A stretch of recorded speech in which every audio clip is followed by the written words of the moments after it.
All right. Welcome to the personality unit.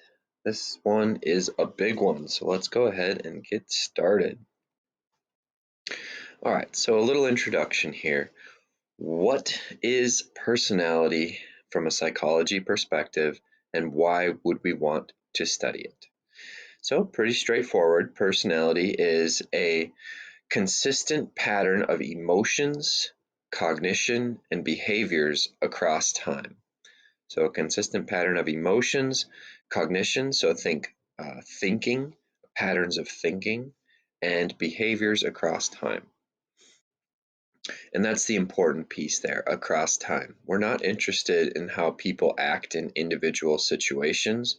We're interested in how they act across many different situations, across months and years and decades of their life. Again, that keyword there, consistent. All right, so we've defined our term. Why is it something that we want to study? Well, the short answer is because it helps predict behavior. This is obviously information that a lot of different people would want to know. It's something that employers want to know. They would like to be able to know a little bit about their employees' personality. This is also helpful for clinicians to help us help people who may be more susceptible to mental disorders. And then dating sites, another example. People who make dating sites would be interested in matching up compatible personalities. And there's many other examples, but those are just a few of the more prevalent ones out there. All right, so that's a little bit of what it is and why we would want to know about it. Let's talk about some of the early theories on personality. So, phrenology was one of the first attempts by psychology to uh, predict future behavior. And phrenology is an entire science. I mean, you can't really call it a science, more of like a pseudoscience, I guess might be a better term. It was an entire pseudoscience based on head shape. The idea here was that your head shape determined your personality. Little bumps and indentations on your skull meant that those different parts of your brain were either large if there was a bump or small if there was an indentation. And those different parts of your brain were related to different personality traits. There were traveling phrenologists who went from town to town measuring people's head shapes and telling them um, about their personality. And pretty quickly, these phrenologists just kind of turned into snake oil salesmen. And it was never really based on anything resembling good hard science. Somatology, this is something similar. This was based on body type, saying that there's three main body types and there's three main personalities. Again, it's kind of a nice, neat, tidy idea, but there's just nothing to back it up. There's no data to prove this. There's no data to support this idea. So two early approaches, they failed miserably. And then we come to a couple later perspectives. We're kind of going to walk through history here when it comes to personality research in psychology. We're going to start with the Freudians and the psychoanalytic approach. Then we're going to move to Maslow and the humanistic approach. And then we're going to finish up with more modern day theories and the trait approach. So let's start with the psychoanalytic approach. So we're going to talk a lot about Freud, and Freud's big emphasis was really on the unconscious processing and how that influences who we are and what we do and what behaviors we engage in, and childhood experiences. So unconscious processing, childhood experiences, those two things are what Freud really liked to focus on. Psychoanalysis is both an approach to therapy and a theory of personality. We're going to talk about the approach to therapy in the next couple lectures, but for now we're just going to focus on the theory of personality side of psychoanalysis. So, like I just said, this particular approach, psychoanalysis, emphasizes unconscious motivation. Freud said all behavior can be boiled down to the unconscious mind, the thing that we don't have any control over. And that unconscious mind is heavily influenced by early childhood experiences. It's influenced by very strong motivational forces like sex and aggression. If Freud were to sum up all of human behavior in 2 words, they would be sex and aggression. I guess that's 3 words: sex and aggression. All right, so here's Freud's famous theory of personality: the id, the ego, and the superego. He says that the personality consists of these 3 parts. And we're going to go into a little bit more detail with each of these here. So starting with the id, this is the instinctual drive that is present at birth, and it focuses completely on the pleasure principle. We'll talk about what that means on the next slide. So the id is this part of us that is looking for the most pleasurable thing in our immediate vicinity. The ego develops a little bit after birth in infancy, and the ego is based on the reality principle. It's sort of the mediator between the id and the superego. So what's the superego? The superego develops later in life in early adolescence, and it's responsible for guilt. This is our moral compass, our conscience. We've kind of got a tug of war going on between the id and the superego. The id is the little devil on our shoulder. The superego is the little angel on our shoulder. And the ego is constantly being pulled back and forth between these 2 forces. All right, so the id. The id, like I said, it focused on the pleasure principle. The id wants immediate gratification all day long, whether that's sex, whether that's aggression, whether that's, a piece of cake that we're not supposed to have. The id wants it now, now, now, now, now, me, all day long. It's sort of that really, really selfish person inside of us.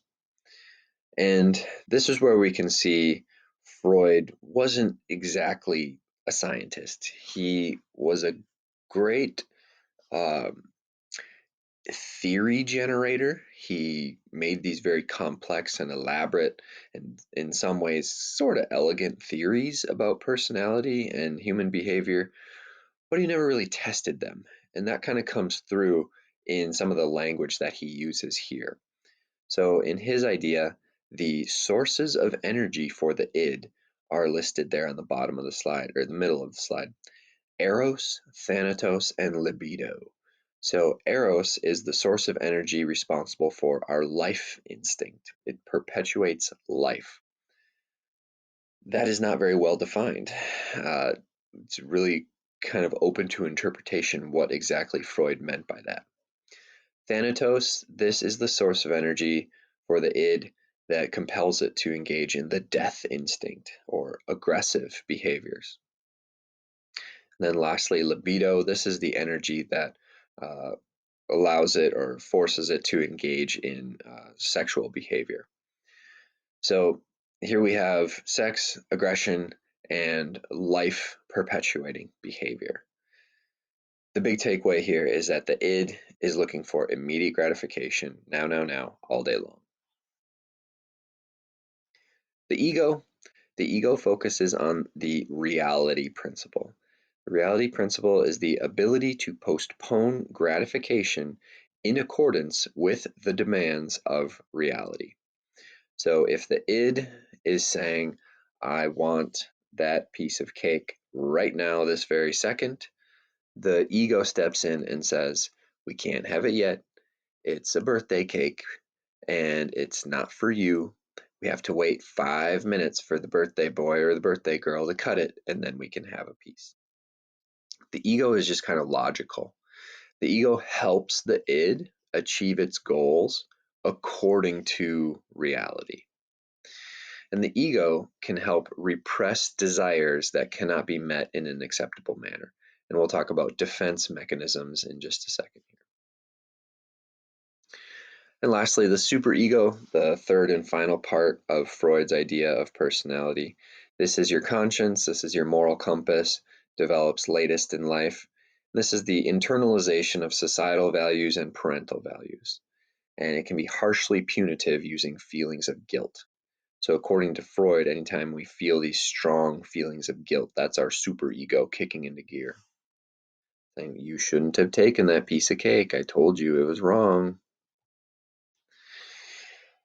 Okay, so a little bit more about Freud and the psychoanalytic approach. Think of this more as sort of like a history of psychology lesson right here.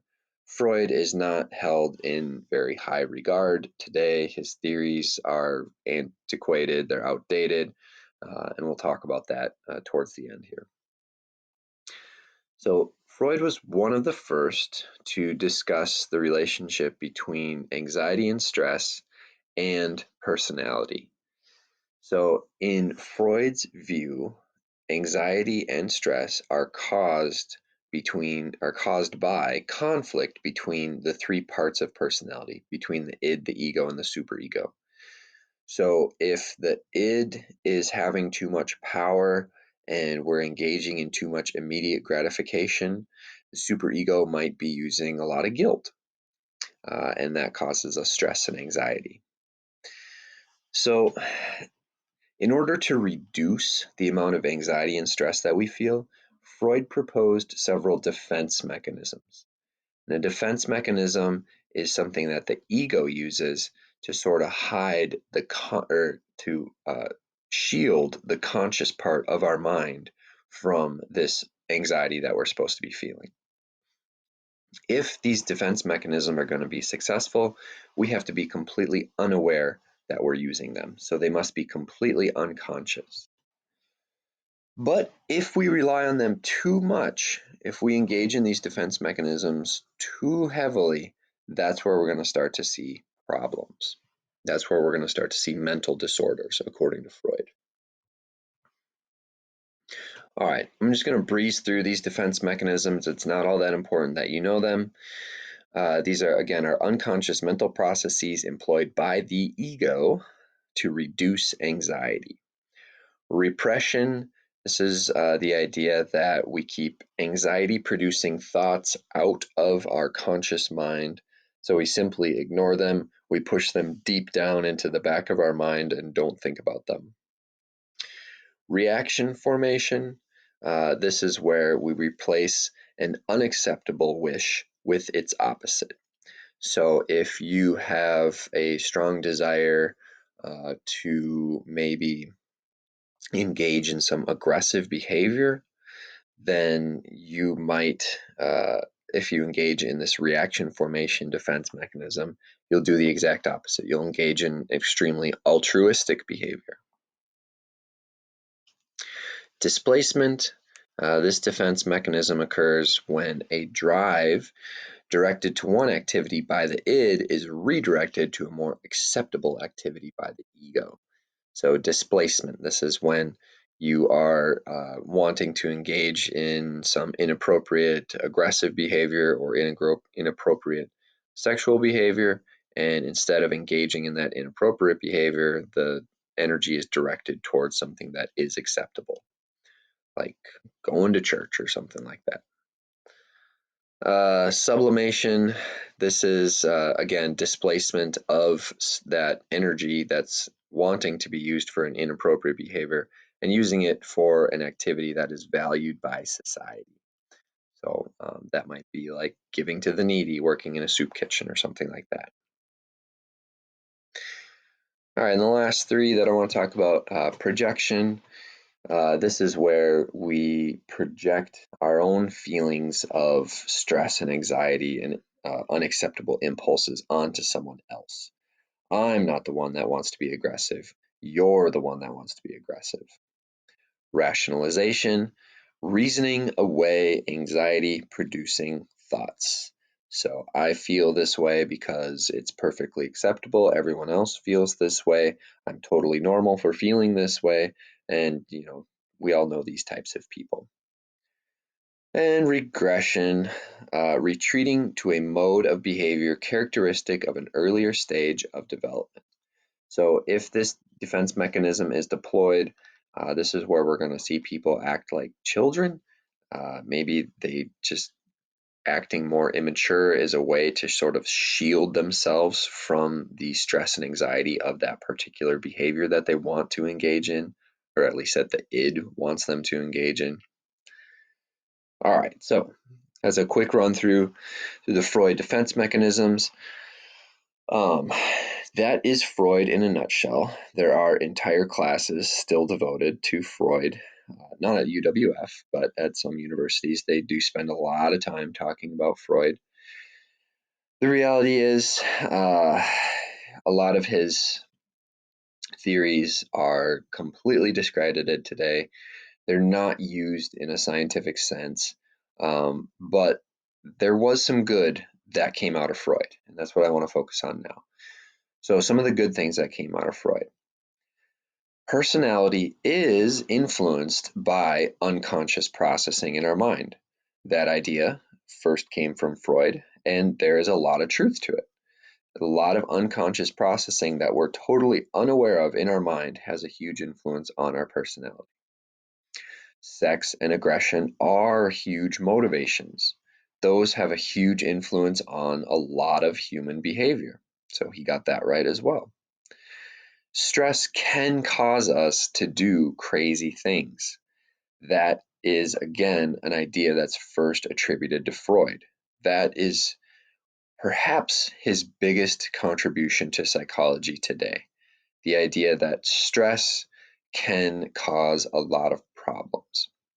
And then lastly, this is one of the most commendable ideas that Freud introduced, the idea that mental illness is possible in all of us. Before Freud, it was thought that people who had mental illnesses, they were weak, they were born that way. There's nothing that could be done. If someone was suffering from depression, well, they're just a frail, fragile individual. That's just the way they were born. There's nothing they can do to change it. You should just give up because you can't even help someone like that. Freud kind of did away with that idea, and that was actually really progressive of him. Freud came on the scene and said, no, the only difference between someone suffering from depression and someone not is stress, and stress can happen to anyone. How we deal with that stress will have a huge determining factor on how healthy we are mentally. So, in some of those ways, Freud was actually very progressive, and some of his ideas are still pretty popular today in some form or another. But obviously, there's a lot of nonsense that came with Freud, a lot of stuff that's simply not discussed now. It's kind of in the waste bin of history. So, some of those things.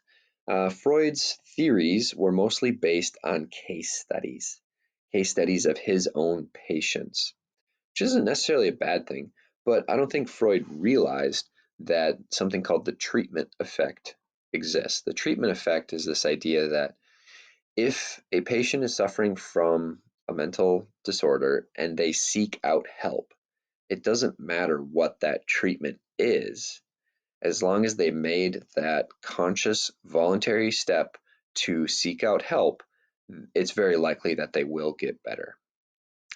Um, this is called the treatment effect. So, no matter what Freud did in his therapy sessions, there was a good chance he would see some improvement. So he could do, whatever he wanted, dream interpretation, ink blot testing, whatever he wanted, and there's a good chance that there would be some treatment anyway. There's no empirical evidence. Freud was not a scientist. He did not do experiments. He did not do studies. He just did case studies. And there's a lack of testable theory here. Freud does not spell out his theories in a very systematic, detailed way. They're kind of these big abstract ideas that are virtually impossible to take into a laboratory and test them in some tangible way. And then lastly, this is probably the most laughable thing that Freud put out there, and this is the idea of penis envy. You've probably heard this term. It's pretty popular in some pop culture out there. Freud is responsible for this idea. It's a very sexist idea. It's this idea that girls from a very young age, notice that boys have penises and they don't. And somehow, because of this, that causes them to feel very inferior. And this feeling of inferiority lasts throughout their lifetime. And Freud actually used this idea to explain why it's okay for women to be uh, domestic, to like never leave the home and just do domestic chores, because kind of like the outside world is like too scary and intimidating. It's a place for men with penises. I don't know. It's a strange idea, even by Freud standards. And I think later in his career, he actually expressed regret for coming up with this idea. So, a lot of nonsense, but also some good that came from Freud. And that's all we're going to say about Freud in this class. But like I said, he's kind of an interesting piece of history in psychology. His ideas aren't exactly used today in any sort of clinical sense. So after Freud, the humanists came on the scene, led by a man named Abraham Maslow, and that's what we're going to focus on now, the humanistic perspective of personality. So the humanistic approach focuses on the importance of self-fulfillment of self and fulfillment of potential. So Freud and the psychoanalysts, they were very focused on what I would call like the bad side of humanity. They were focused on sex and aggression. They were focused on mental illness. They were looking at what can go wrong with the human mind and human behavior. The humanist said that's not all there is to the human experience.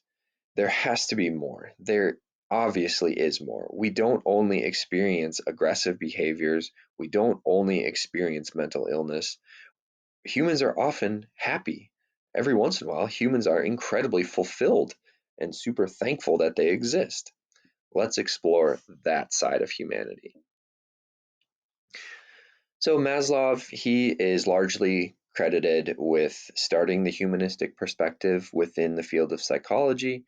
And like I said, he was a little upset that psychology as a science excluded the study of happiness.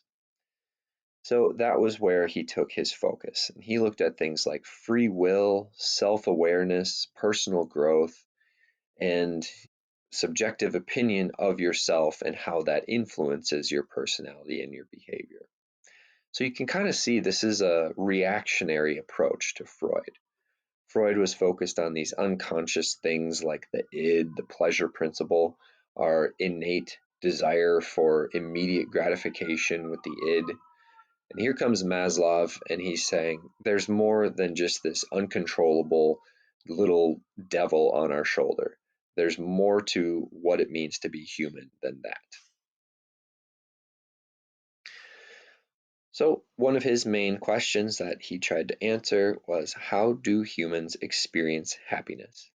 And he came up with this idea of the hierarchy of needs, which you may have heard before. So, in Maslow's theory and his ideas, we experience happiness when different needs are met.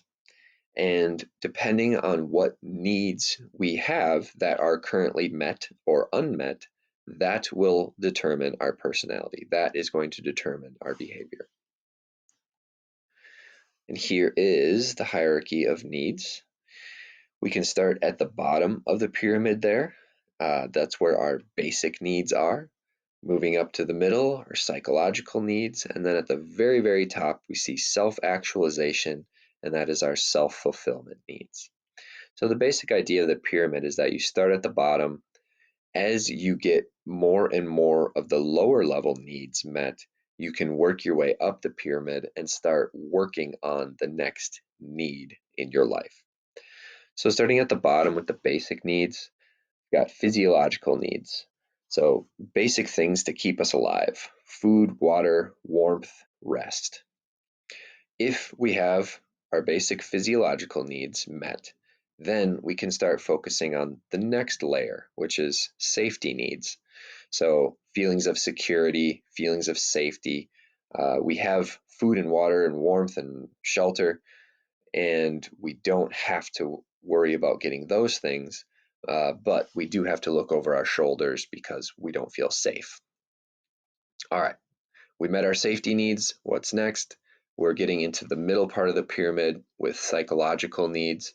So this is where we have social needs, I would call them, belongingness and love. We need intimate relationships, whether that's romantic relationships or platonic or familial relationships. Uh, if we have those met, then we can start working on esteem needs. This would be prestige and feeling of accomplishment. This might also be a social need as well. We need some sort of social comparison. We need to feel like we've accomplished something. If all of those needs have been met, we can start working on what Maslow thought is the last human need, and this is the need for self-actualization. Self-actualization is defined in Maslow's ideas as achieving one's full potential, including any creative activities. All right, so what the heck does that mean? If that's the ultimate goal of human behavior, of human personality, is to reach this self-actualization idea, let's define that a little bit better. But first, we're going to talk about a little case study. So there's numerous examples supporting this hierarchy of needs. It's a little bit hard to test in a sort of scientific empirical way, but we do have some case study evidence to support it. So there's this case study done in Rock Hill, South Carolina, and children from underprivileged households with limited access to regular meals on the weekend, they were enrolled in this Backpack Shepherds program, where every Friday they were sent home with a backpack full of food. Now, these children showed some pretty remarkable improvements in the school setting after they were enrolled in this program. Their grades improved, there were fewer behavioral issues, and they seemed to be interacting better with their peers. They were making friends easier and more often. So here's a nice little case study supporting this idea of the hierarchy of needs. Let's jump back to it real quick. So at the bottom here, we've got food, water, warmth, and rest. That is something that these kids had very little of. They weren't able to meet these basic needs at the bottom of the pyramid. But when they got that backpack of food and they were sent home for the weekend, which is typically a time they don't have food, they came back to school on Monday having full stomachs. So when they were in school, they were no longer hungry, they were no longer crabby, they were no longer focused on the fact that their stomachs were empty, maybe growling. So they were able to focus on needs that were higher up on the pyramid, like their social needs.